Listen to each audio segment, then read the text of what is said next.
Hey, yo! Happy spelling! All right, this is our last spelling lesson of the year. And then you have your spelling test on Friday. And we have been working on the E sound and not the double E, because we've already done those. Because normally when we hear E, we automatically want to put an EE right there, but we're actually working on the EA sound. So every word that we've been working on this week has EA, and it still says E because when two vowels go walking, so when they are next to each other, like EA is, the first one says its name. So the first one does the talking, the first letter says its name, and its name is E. So in our words this week, just remember that anytime you hear the E sound, you are going to be putting EA. And this is a great time for me to say, let's do our mystery word. So get your piece of paper and your pencil.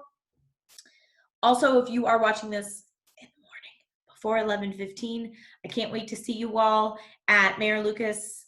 He's coming to our Zoom meeting for real this time. I know it's been like, I've told you 8,000 times, but it is happening. So please, please, please come.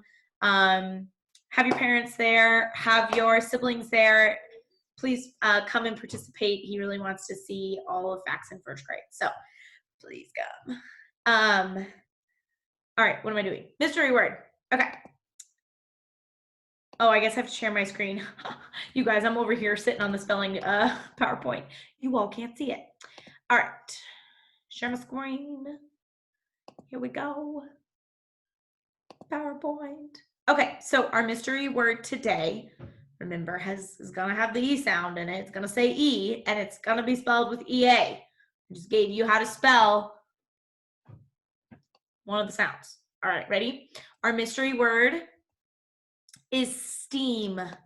Steam. My coffee was so hot that steam came off the top. It's not like that, but I kind of wish it was. The coffee was hot that the steam came off the top. The on a warm summer day when it rained, there was steam coming from the ground because when the water hits the ground, it was hot. Does that make sense? Steam. The word is steam. Steam. First thing I'm going to do is figure out how many sounds I hear in steam. And then I can put my sound dots, and then that means I know for sure I'm going to represent every sound that I hear. So I'm going to go through it. Steam. So I heard 4 sounds in steam. And the first one, spell out with an S. Second sound, T. Third sound, eam. E. We spell it with E-A. And last sound, steam. M. S-T-E-A-M. Steam.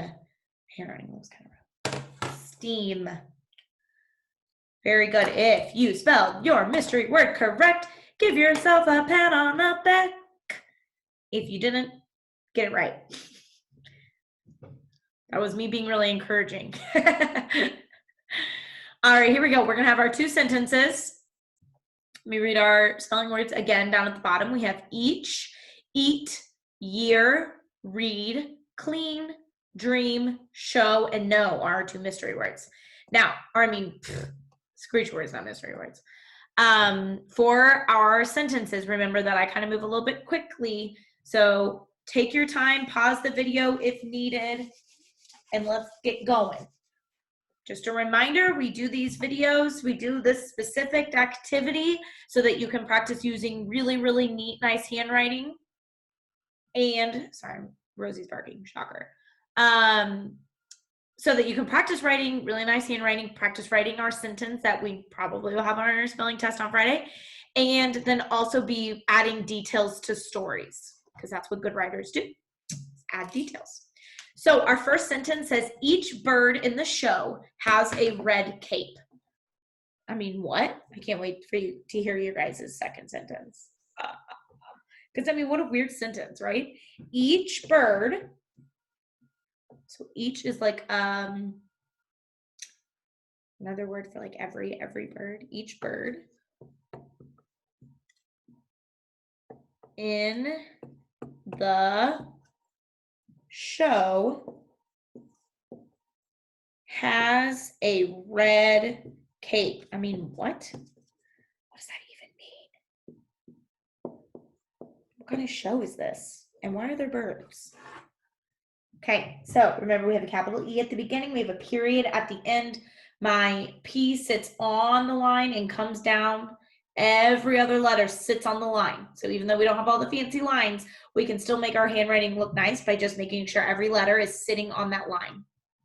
Okay, each bird in the show has a red cape. What does that even mean? I don't know. Is the show a cartoon and that's why the birds are wearing capes? Is it a puppet show? Is it hey, can you not? Is it a bird show and they put tiny little capes on birds? It's just like, I don't even know.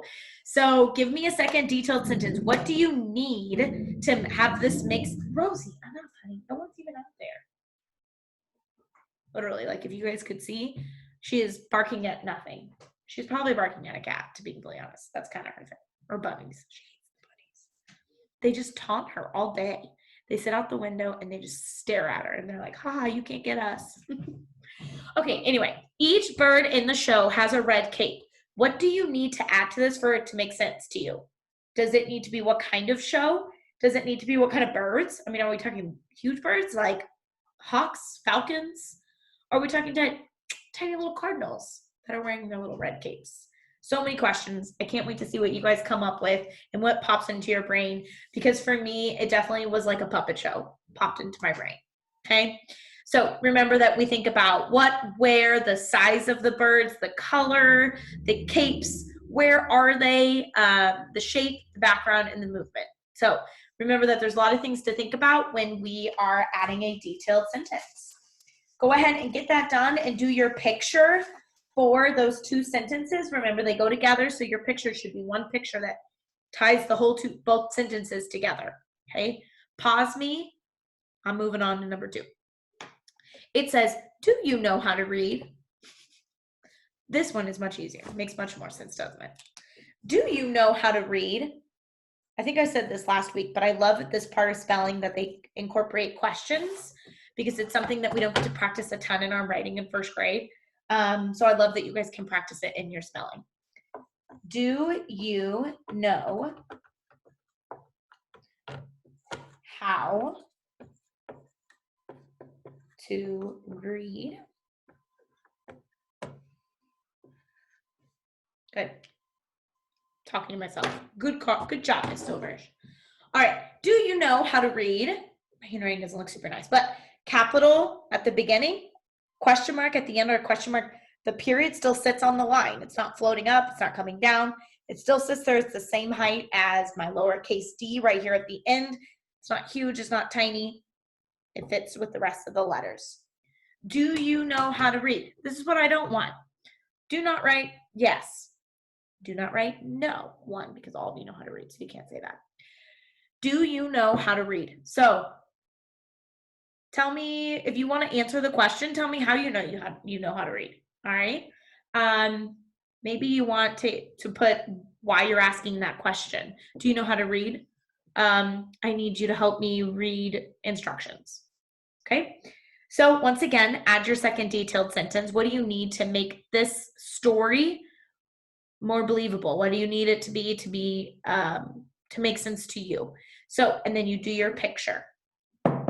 When you are finished with your 2 sentences today, remember that you're picking 2 spelling words to put in a complete sentence for your extra spelling work, and you can do the 2 that you did your picture for on Monday. It is totally up to you. I was gonna try and stop sharing. There we go. Let me know if you have any questions, and I hope to see everyone at our Zoom call today. If you're watching this after, thank you so much for coming. I appreciate it. So does Mayor Quentin Lucas. All right, I will talk to you all later. Goodbye.